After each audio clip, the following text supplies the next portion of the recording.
Well, my name is Rym Ali, and I live and work in Amman. I'm a working mother, I guess, and I'm married to Prince Ali, which means that I get to do a lot of interesting things, mainly work on the film industry in Jordan, or try and help stimulate the film industry through the Royal Film Commission, which is something that he established several years ago, and also the Jordan Media Institute, which is something I set up myself a couple of years ago. So where were you born? I was born in Egypt, in Cairo. Long story, my parents met there and got married there, so I was born there, yeah. And what were your dreams as a young girl? Well, there may have been a very, very short moment where I thought I may want to be an archaeologist, just because you see how cool it looks in movies, but very quickly, I think, I'd say maybe from my teenage years, I wanted to be a journalist. We started working on it several years ago, actually, and then we officially launched last year in May, but we just graduated our first intake of students in March.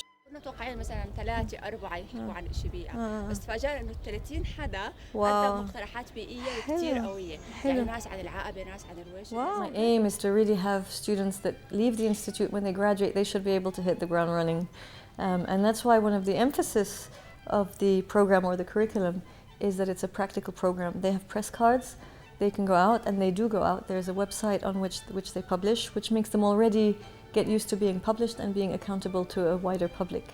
And so I think it also sort of obviously forces them to be very careful about accuracy. So, you know, we do absolutely everything we can to make sure that they are prepared for the real world when they graduate our class.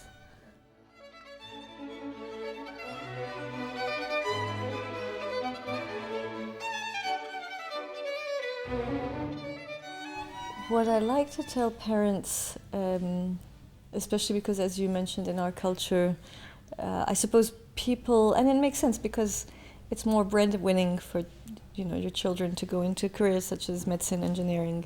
But what I like to tell parents is that today media actually is a sort of rising star on the job market, and really there's it's just as, you know, a society needs doctors, it does need engineers, but it does need journalists. And actually, if you think about it, in anything that you do, really nowadays nothing really happens without media awareness. There's very few fields where you can really see change or see things happen if you don't have that media awareness. So I try to show them that aspect of things.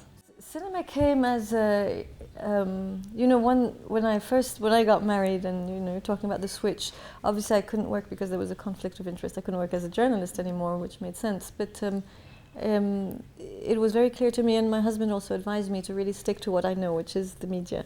When I started seeing what they were doing at the Film Commission, they actually asked me, look, if I could help with one little program at the beginning. And I guess, so I actually almost helped produce a program for the Film Commission, and that's how I got in. So it was a way, I guess, I had to prove what I could do, and then they thought, actually, that was a good idea, that went well, and so could you be a bit more involved? So they actually asked me to be, and gradually there were a few ideas that came. It's not radically different, if you will, and as a journalist, I'm sure you know the method is different in a way. You know, journalists are supposed to look at reality, film reality, and then tell the story. Film works the other way. You tell the story and you'll film it as you want it told. So right now, yes. What is your view of cinema in Jordan? Well, I definitely believe in Jordanian cinema. I believe there's a lot that we need to do. You know, when I say build a film industry, I know it's very ambitious, and we're not quite there yet. You can't build a film industry in 1 year or 2 years, even 5 years. It takes a while, but you have to start somewhere. What I'm extremely hopeful of is when I see, you know, people like Amin Matalqa, or we have, you know, young people, Mohammed Hoshki, Yahya, Abdullah. I mean, I don't want to be unfair to anyone by not naming them, but we have a lot of really young, talented people who've done really well. And so that gives me a lot of hope that Jordanian cinema is going somewhere. And I really hope, if I can actually use this opportunity to say, I hope people understand it's really important to support the industry, because it's extremely important, again, to a society as well.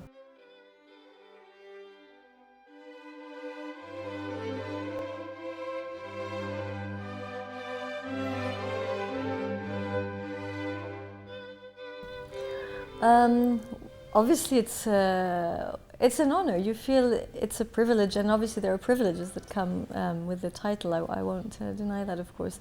But you're always very aware that this privilege you have to give back, and that with the privilege comes a duty. And I think they're hand in hand, and it's very important to remember that. So I would say, obviously, it feels good, but it feels good, I think, because you know, when you're able to do that kind of thing, work at the Film Commission or work with JMI, you feel almost it's a privilege to be able to do these things as well, you know. So I suppose that's what it gives you, and you give. It goes both ways.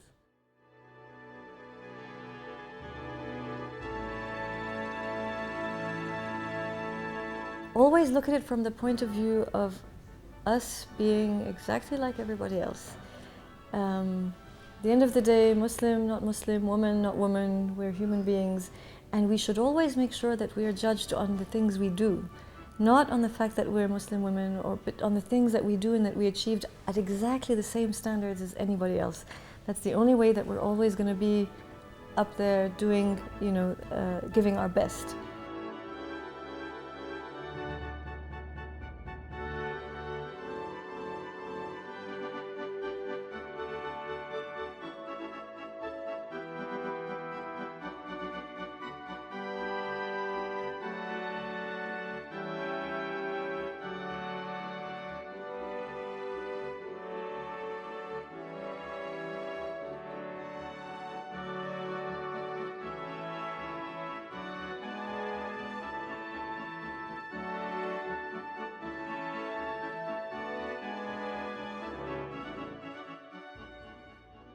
Hello, I'm Princess Rym, and you're watching Iran's most influential Muslim thought leaders.